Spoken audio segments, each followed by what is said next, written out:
ओम शांति। आज बाप दादा ने हम सभी बच्चों को विशेष बच्चों के रूप में देखा।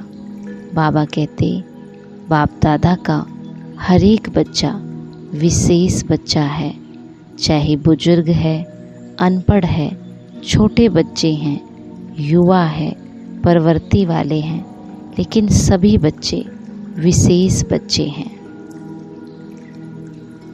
बाबा आगे कहते कि कैसे बाबा का एक एक बच्चा विशेष है, उसके लिए बाबा उदाहरण देते। चाहे कितने भी बड़े बड़े वैज्ञानिक चमत्कार दिखाने वाले भी हैं, चंद्रमा तक पहुंचने वाले भी हैं, लेकिन बाप के विशेष बच्चों के आगे वो भी अनजान हैं। 5 तत्वों को उन्होंने जान लिया, उन पर विजय भी प्राप्त कर ली, लेकिन छोटी सी बिंदु आत्मा को उन्होंने नहीं जाना।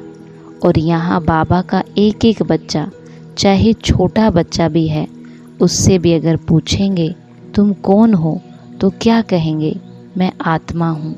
आत्मा कहाँ रहती है वो भी बता देंगे। तो बाबा कहते इसीलिए बाबा का हर एक बच्चा विशेष बच्चा है। इसी बात को आगे समझाते हुए बाबा ने कहा, तो कितने भी बड़े हो, चाहे नेता हो, अभिनेता हो, लेकिन अपने आप को नहीं जाना तो फिर क्या जाना? तो ऐसी विशेष आत्माएं आप हो। यहाँ की अनपढ़ बुजुर्ग माता है और दूसरी तरफ अच्छा महात्मा है, लेकिन बुजुर्ग माता फलक से कहेगी हमने परमात्मा को पा लिया, और महात्मा कहेगा परमात्मा को पाना बहुत मुश्किल है। लेकिन यहाँ 100 वर्ष की आयु वाले भी निश्चय बुद्धि होंगे, तो क्या कहेगी?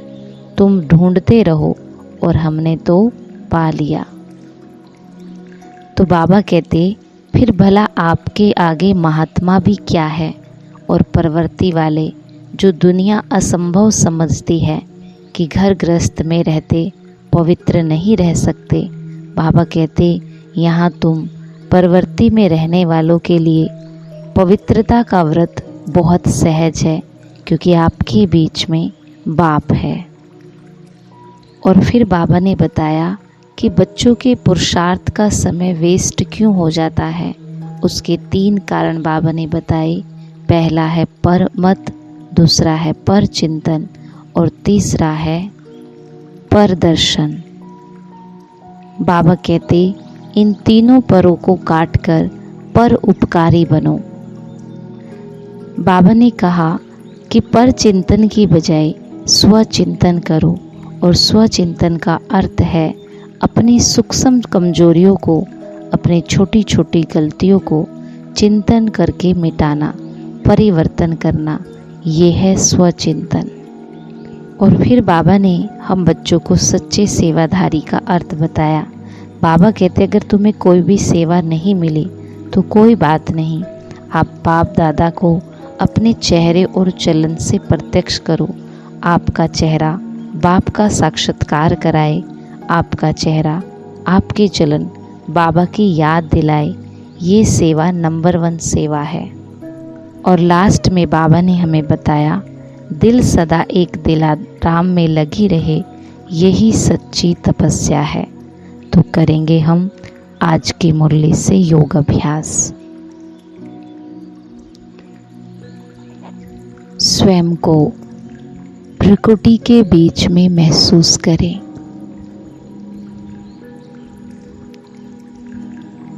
खुद को देखते हुए खुद से बातें करें। मैं आत्मा कितनी विशेष हूँ, कितनी महान हूँ। कोटों में कोई और कोई में भी कोई हूँ। मेरे जैसा भाग्य इस दुनिया में किसी का भी नहीं है।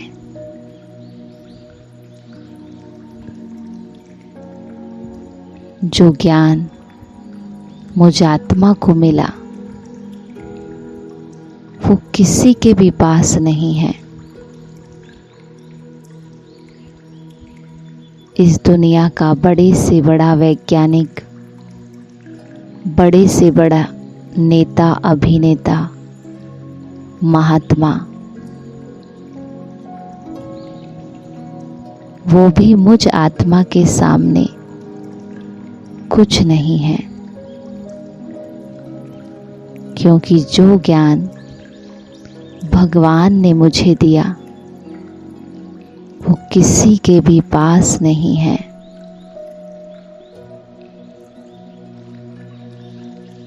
इसीलिए मैं भगवान का विशेष बच्चा हूँ, कोटों में कोई हूँ। इन्हीं बातों को सोचते हुए अपने मन की खुशी को बढ़ाएं।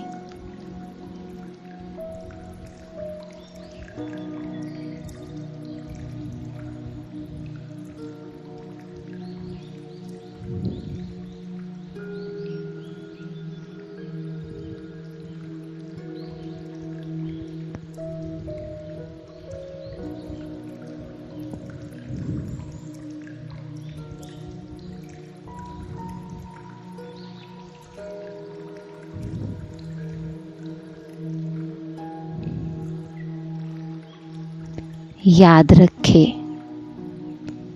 भगवान ने तो मुझे भाग्य दे दिया, लेकिन अब इस भाग्य को मुझे बना करके रखना है। कभी भी पर चिंतन, पर दर्शन और पर मत पर चलकर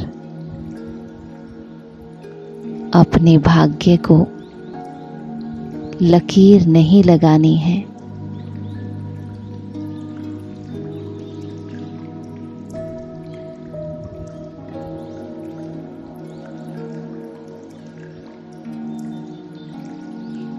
जितना जितना मैं आत्मा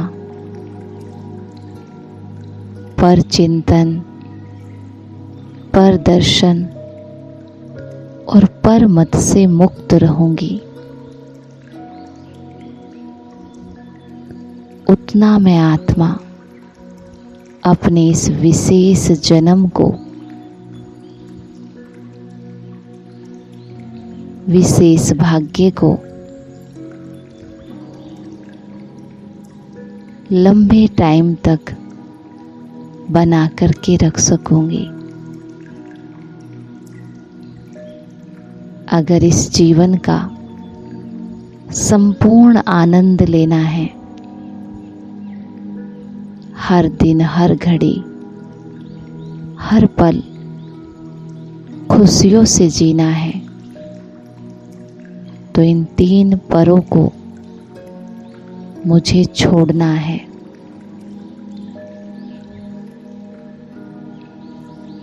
और बस सबके ऊपर और स्व के ऊपर परोपकारी बनना है।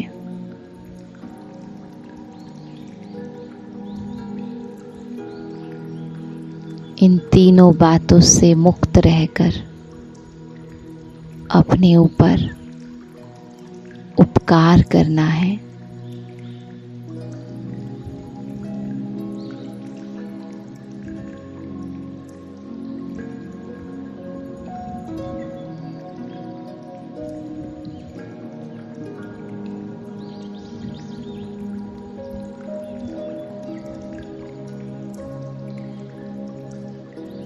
मुझ आत्मा को भगवान ने इतना बड़ा भाग्य दिया है, उस भाग्य का सुख लेना है।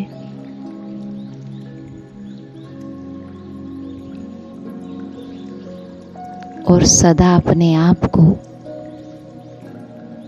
स्वचिंतन में बिजी रखना है। दूसरे को ना देख अपने आप को देखना है।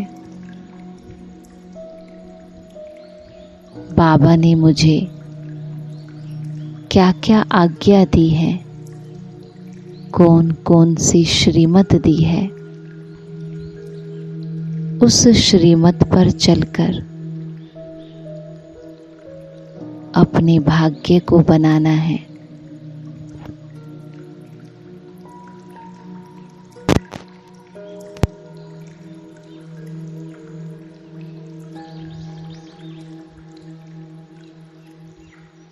मुझ ब्राह्मण आत्मा का सबसे बड़ा कर्तव्य है गुप्त रूप में आए हुए भगवान को दुनिया के सामने प्रत्यक्ष करना, और वो प्रत्यक्षता तभी होगी जब मैं आत्मा अपने चेहरे और चलन से बाप का साक्षात्कार कराऊंगी। यही सच्ची सेवा है। ऐसा सच्चा सेवाधारी बनकर मुझे बाबा को प्रत्यक्ष करना है।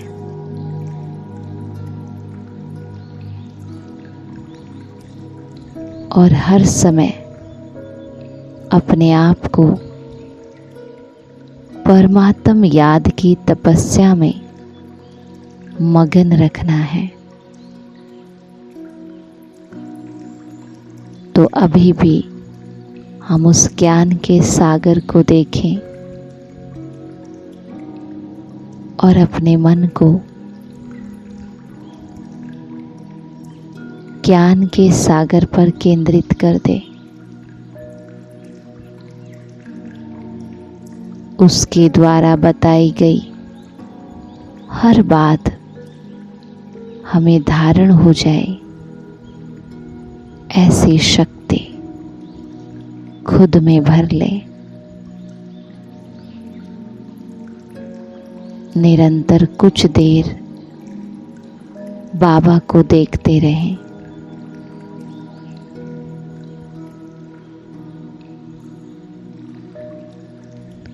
और उनके प्यार का अनुभव करें।